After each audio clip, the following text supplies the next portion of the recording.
Қайырлы кеш достар, сіздермен бірге Балқаймақ арнасы менің каналыма тіркеліп, лайк басып, комментарий қалдыруды ұмытпаңыздар.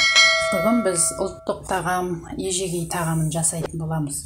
Ол үшін қызыл ірімшікті кептіріліп дайындалған қызыл ірімшікті осылай кофемолкадан ұнтақтап өткізіп аламыз. Және ұнтақтап алғаннан кейін үстіне сгущенкамызды салып, әдемілеп араластырып, бір келкі масса жасайтын боламыз. Міне осы дайын болған массамызды алақанымызға салып, әдемілеп домалақтаймыз. Домалақтап отырып, арасына миндаль немесе грек жаңғағын салуға болады. Әркім өз қалауынша өзіңізге қандай дән ұнайды, соны салуыңызға болады. Мінекей осылай салып, әдемілеп мен миндаль жаңғағын салдым және грек жаңғағын салдым.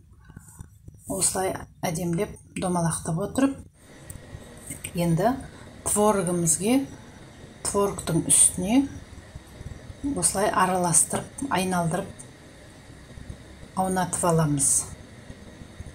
Және кокосовый стружкаларға да салып, араластырып алуға болады.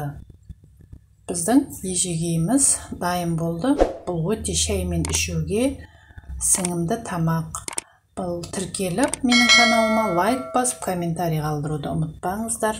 Алдағы уақытта көптеген қызықты видеолар мен видео рецепттермен бөлісетін боламын.